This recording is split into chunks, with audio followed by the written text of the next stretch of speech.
Salutare tuturor, cu Matei de la BCO2 și astăzi vreau să fac un vlog în care voi vorbi despre viitorul canalului. Și în acest canal vreau să facem un canal foarte plăcut de biciclete, care voi învățați multe lucruri despre biciclete.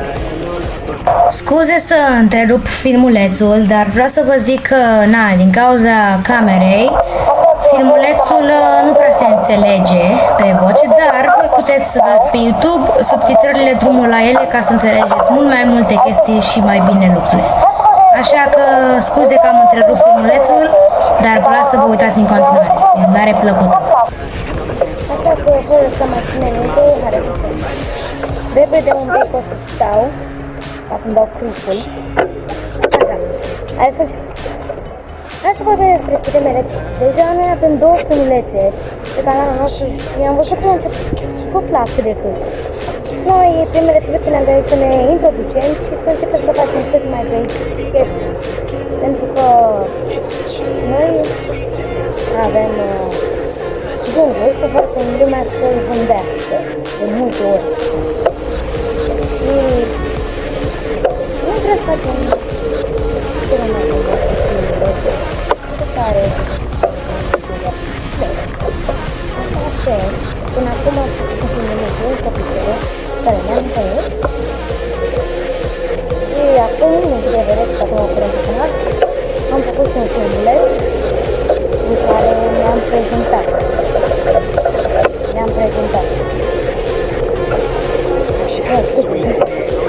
Un filmuleț în care am făcut film.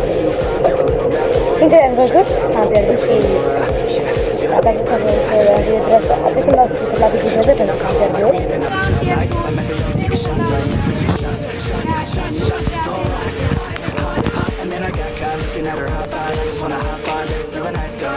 Mai tare, mai tare! Tu mai mult îți oprești toată... Dar aruncă pe jos! Așa, așa, bravo, Matei! Muhahaha! Bicicletă, pentru că, da, nimeni nu va să de bicicletă. Aia e adevărul.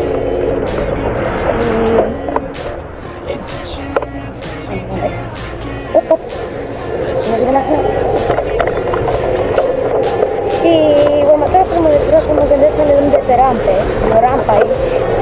Este rampa de lângă drumul cu cursa finală, care am făcut-o ieri, am pus acum câteva zile. Și ne vom da de rampă și ne de la când ne putem duce pe acolo. De aceea vreau să ne aștept suport de telefon, în care să-mi dăm kilometrajul. Și să vă să-mi vedeți cu camera.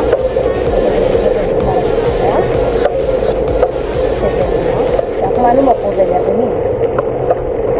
Doar să nu dau cameră. Rând. E totul foarte bine.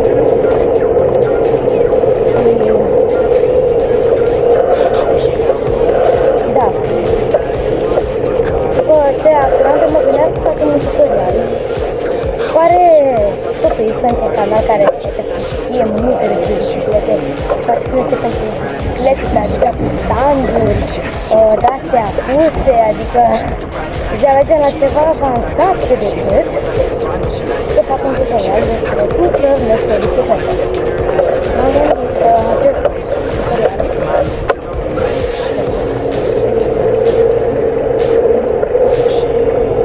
ajută foarte mulți copii care nu știu să meargă pe bicicletă, pentru că aveam eu de la doamna profesoară, la doamna profesoară, că are un băiat de 7 ani, care el nu știe să meargă pe bicicletă, efectiv. Eu la 7 ani deja aveam bicicletă, eu nu asta la tine. Este pentru oameni mai mari, dar are o bicicletă care dorește una, varianta mai zâmbit.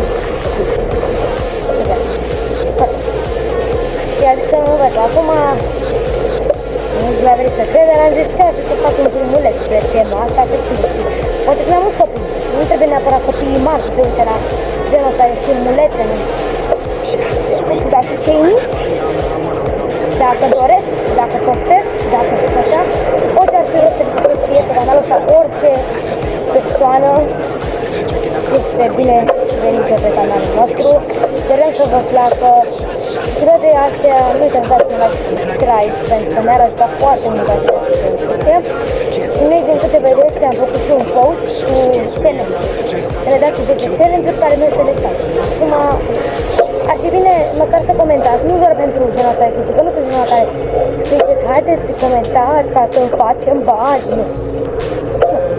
Nu doar să comentați, pentru că vreau să vă vedem idei, doar să ce idei aveți cu bicicletele, pentru că vă pariu, că cu o bicicletă din doar te plimbi, faci niște chestii crazy, care ar trebui să venită.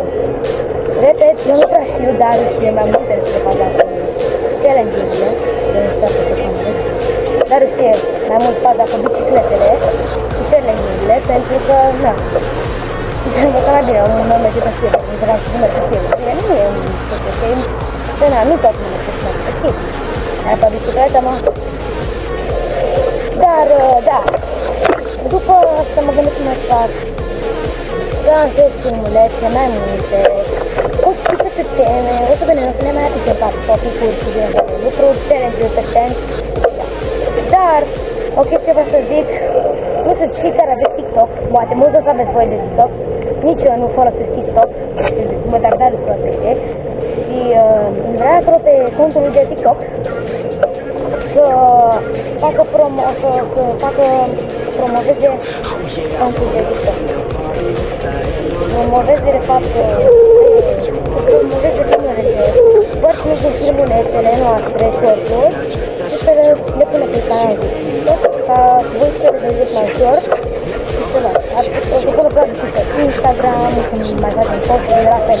Nu pot să spun la Instagram, sunt băiat care se acolo și mult, în afară de YouTube. Da.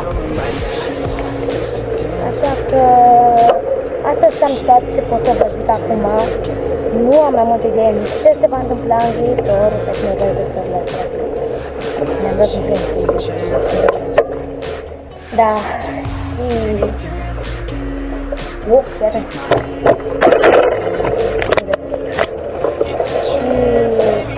Sper să mai continuăm filmulețul.